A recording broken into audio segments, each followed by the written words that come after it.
प्यारे बच्चों, अब हम कक्षा चतुर्थ का जो प्रथम अध्याय है वंदना, उसका अध्ययन करेंगे। विषय हिंदी में। चमक रहा है तेज तुम्हारा बनकर लाल सूर्यमंडल, फैल रही है कीर्ति तुम्हारी बन करके चांदनी धवल।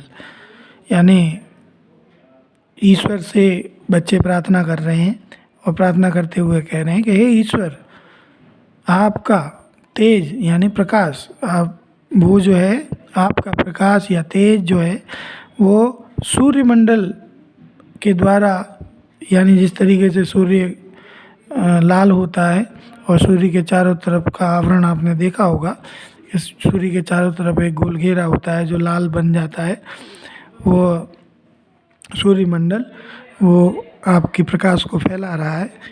ईश्वर के प्रकाश को फैल रही है कीर्ति तुम्हारी, आपका जो यश है, ईश्वर का जो यश है, प्रभु का जो यश है, वह चारों तरफ फैल रही है बन करके चांदनी धवल। यानी चांदनी, जो चंद्रमा की जो चांदनी होती है वो धवल यानी सफ़ेद या सफ़ेद रंग की चांदनी जो है वह तुम्हारी कीर्ति की तरह, जहाँ जहाँ तक चंद्रमा की जो रोशनी है यानी प्रकाश है, धवल यानी सफ़ेद प्रकाश है, वो पहुँचता है वहाँ वहाँ तक आपकी कीर्ति पहुँचती है, यानी यश पहुँचता है। चमक रहे हैं लाखों तारे बन तेरा श्रृंगार अमल। हे ईश्वर, लाखों तारे जो हैं वो आपके श्रृंगार के रूप में स्वच्छ तरीके से चमक रहे हैं। चमक रही हैं किरण तुम्हारी, चमक रहे हैं जब सब जल थल। और जो सारी जो किरणें हैं वह सूर्य की किरणें कहें या चंद्रमा की किरणें कहें, वो उनसे सारा जल थल सभी वो चमक रहे हैं। हे जग के प्रकाश के स्वामी, हे जग के प्रकाश के स्वामी। प्रकाश का स्वामी कौन है? ईश्वर। कौन है? ईश्वर। जब सब जग दमका देना, जब सारे संसार में उजाला कर दो मेरे भी जीवन के पथ पर, यानी मेरा भी जो जीवन का मार्ग है, कुछ किरणें चमका देना, यानी कुछ किरणें चमका देना, यानी मुझे भी सही रास्ता दिखाना ताकि मैं जीवन में अच्छे कार्य कर सकूं। इसके अब अभ्यास प्रश्न है, सोचिए और बताइए। सूर्यमंडल बनकर क्या चमक रहा है? सूर्यमंडल बनकर सूर्य का प्रकाश चमक रहा है। धवल चांदनी बनकर क्या फैल रहा है? धवल चांदनी बनकर ईश्वर की कीर्ति फैल रही है। आसमान में कितने तारे चमक रहे हैं? आसमान में लाखों तारे चमक रहे हैं। तारे क्या बनकर चमक रहे हैं? तारे प्रभु का स्वच्छ श्रृंगार बनकर चमक रहे हैं।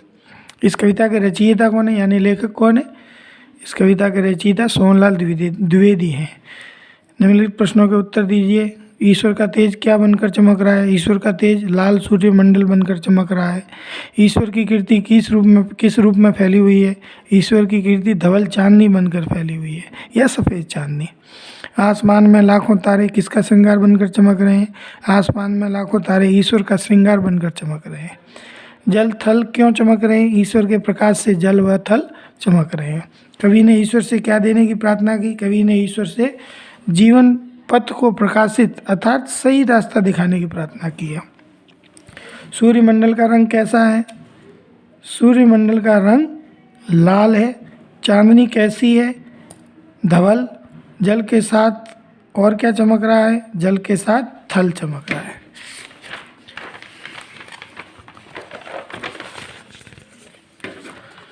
जग के प्रकाश का स्वामी कौन है? जग के प्रकाश का स्वामी ईश्वर है। कवि जीवन के पथ पर क्या चमकाने के लिए प्रार्थना कर रहा है? किरणें। कविता की निम्नलिखित पंक्तियों को पूरा कीजिए। ये कविता की जो आपकी कविता दे रखी है उसको देखकर इनको पूर्ति करनी है, तो शब्दों को जो छोड़ दिए गए हैं। इस कविता के दूसरे पद्य का भावार्थ लिखिए। दूसरा पद्य आपको देखकर उसका भावार्थ अपने शब्दों में, स्वयं के शब्दों में लिखना है। निम्नलिखित शब्दों के विलोम शब्द लिखिए। तुम्हारा, इसका विलोम शब्द होगा हमारा। कीर्ति का अपकीर्ति। थल का जल होगा। स्वामी का सेवक होगा। प्रकाश का अंधकार होगा और जीवन का मृत्यु होगा। निम्नलिखित शब्दों के 3 पर्यायवाची शब्द लिखिए। पहला है सूर्य, उसका होगा भानु, रवि और अरुण।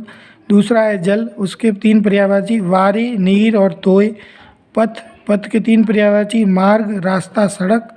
और जग के पर्यायवाची 3 हैं, जगत, लोक और संसार। तो ये सारे प्रश्न आपको अपनी होमवर्क की कॉपी के अंदर सरल करने हैं, ठीक है।